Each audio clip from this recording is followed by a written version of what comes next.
고대 페르시아에서 유래한 열몇 달러짜리 기술이 있는데 집 전체의 실내 온도를 20도나 낮출 수 있습니다. 전기도, 에어컨도, 선풍기도 필요하지 않습니다. 여러분이 이미 가지고 있을 법한 세 가지 재료만 있으면 되며 지금은 더 이상 가르치지 않는 방식으로 설치합니다. 이 방법은 3천여 년 동안 이란 사막의 궁전들을 시원하게 유지해 주었습니다. 현대의 교회 주택에서도 여전히 효과적이며 이 방법이 얼마나 간단한지 깨닫고 나면 왜 우리가 이 방법을 그만두었는지 의아해 할 것입니다. 지난 8월 제 정기 요금은 280달러에 달했습니다. 에어컨을 거의 계속 가동했는데도 오후 4시쯤 되자 위층 침실은 여전히 오븐처럼 느껴졌습니다. 저는 이동식 에어컨, 미니 스플릿, 심지어 집 전체를 환기하는 팬의 가격을 알아보기 시작했습니다. 모든 선택지가 네 자릿수부터 시작했습니다. 그래서 저는 반대의 길을 택했습니다. 과거로, 아주 먼 과거로 돌아갔습니다. 전기가 존재하기 전 지구상에서 가장 더운 지역인 이란, 이집트, 인도의 일부 지역 사람들은 현재 제 집보다 훨씬 더 시원하게 집을 유지했기 때문입니다. 그리고 그들은 오직 공기, 물, 중력만을 사용하여 일을 해냈습니다. 이 기술은 동시에 작용하는 두 가지 기본적인 물리학 원리를 활용합니다. 첫 번째는 굴뚝 효과 스택 이펙트로 알려져 있습니다. 뜨거운 공기는 위로 올라갑니다. 이것이 핵심입니다. 집의 가장 높은 곳에 뜨거운 공기가 빠져나갈 출구를 만들어주면 공기는 밖으로 나갑니다. 공기가 빠져나가는 순간 그 자리를 채우기 위해 아래에서 새로운 공기를 끌어들입니다. 두 번째 원리는 증발 냉각입니다. 물은 증발할 때 열을 흡수하는데 그 양이 1g당 약 550칼로리로 상당히 많으며 이는 자연에서 발견되는 거의 모든 상변화보다 더 많은 에너지를 나타냅니다. 들어오는 공기가 젖은 물질을 통과하도록 만들면 그 공기는 여러분에게 도달하기도 전에 온도가 떨어집니다. 페르시아인들은 이 두 가지 효과를 하나의 건축 요소로 결합하는 방법을 발견했습니다. 그들은 이것을 바드기르 바길라고 불렀습니다. 우리는 이것을 윈드캐쳐, 윈캐쳐로 번역합니다. 그리고 여러분을 놀라게 할 사실이 있습니다. 탑이 필요하지 않다는 것입니다. 집을 개조할 필요도 없습니다. 피자 한 판보다 저렴한 비용으로 오후 한나절이면 전체 시스템을 구축할 수 있습니다. 그렇다면 왜 우리는 더 이상 이것을 사용하지 않을까요? 이유는 간단합니다. 바로 창문형 에어컨 때문입니다. 1947년 헨리 겔슨 리서치라는 회사가 미국 대중에게 저렴한 창문형 에어컨을 판매하기 시작했습니다. 1953년까지 100만 대 이상이 설치되었습니다. 20년 이내에 중앙 냉방 시스템은 신축 건물의 표준이 되었습니다. 윈드 캐쳐 젖은 천 방식, 증발 냉각탑은 모두 냉매와 매달 청구되는 전기 요금 아래 묻혀버렸습니다. 숨겨진 것이 아닙니다. 우리에게서 빼앗긴 것도 아닙니다. 그저 잊혀졌을 뿐입니다.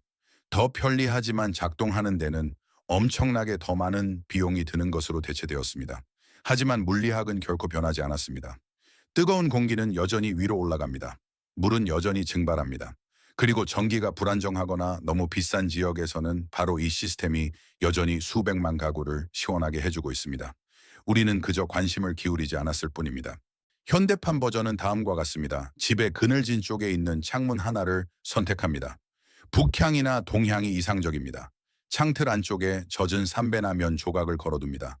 그런 다음 햇빛이 드는 위층 창문을 열거나 다락방 환기구가 있다면 살짝 열어둡니다. 이것이 시스템의 전부입니다. 위층에 갇힌 뜨거운 공기는 위로 올라가 높은 환기구를 통해 빠져나갑니다. 이때 발생하는 진공 상태가 아래층의 젖은 천을 통해 외부 공기를 끌어들입니다. 그 공기가 방을 가로지를 때쯤이면 외부 온도보다 12도에서 25도 더 시원해집니다.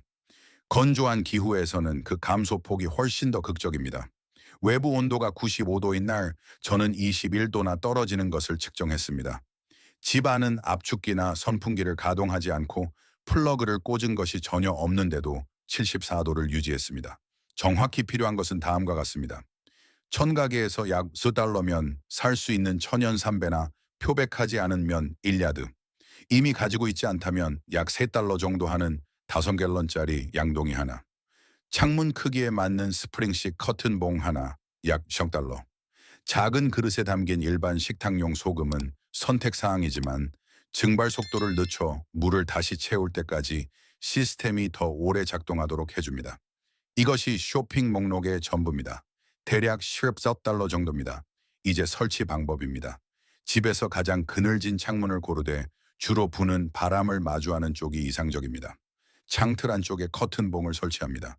천의 아래쪽 가장자리가 양동이 안에 들어가도록 3배를 걸쳐 놓습니다. 3배가 완전히 흠뻑 젖을 때까지 양동이에 물을 채웁니다.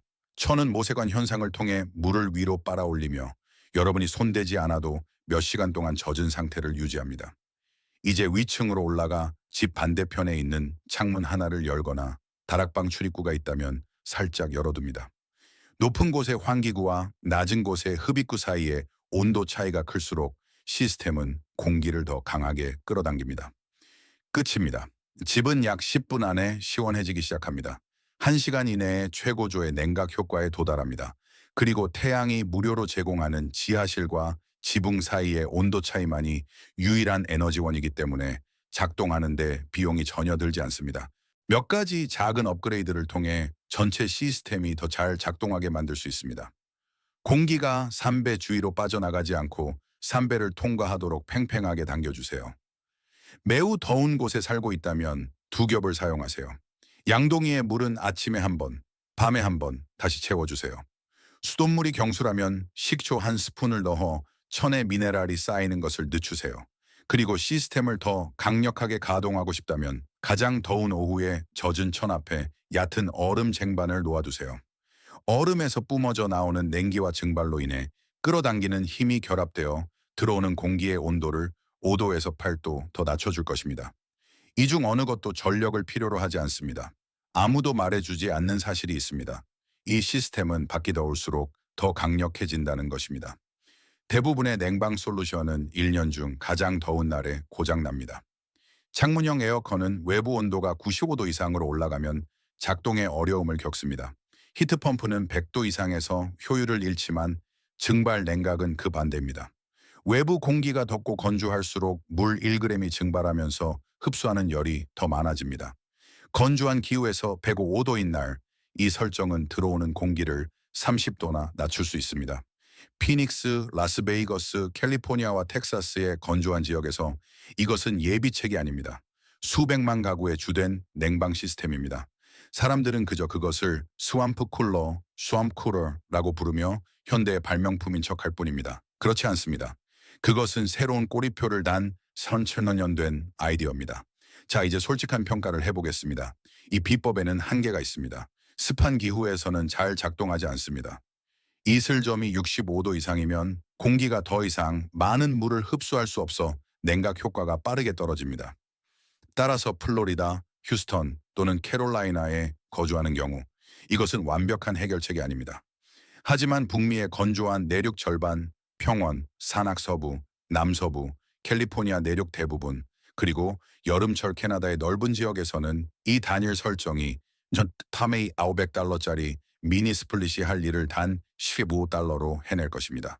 그리고 전력망이 끊겼을 때도 계속 작동할 것입니다. 움직이는 부품도 고장 날 것도 플러그를 꽂을 것도 없습니다.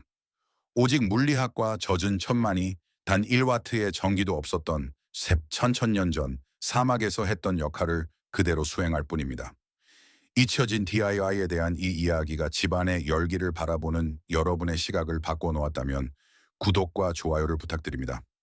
우리는 그들이 묻어버리려 했던 역사와 기술을 발굴하고 있습니다. 더 지속 가능한 미래를 함께 만들어 갑시다. 다음 고대의 보물이 발견되기를 기다리고 있으며 그것은 훨씬 더 흥미롭습니다. 다음 영상에서 뵙겠습니다.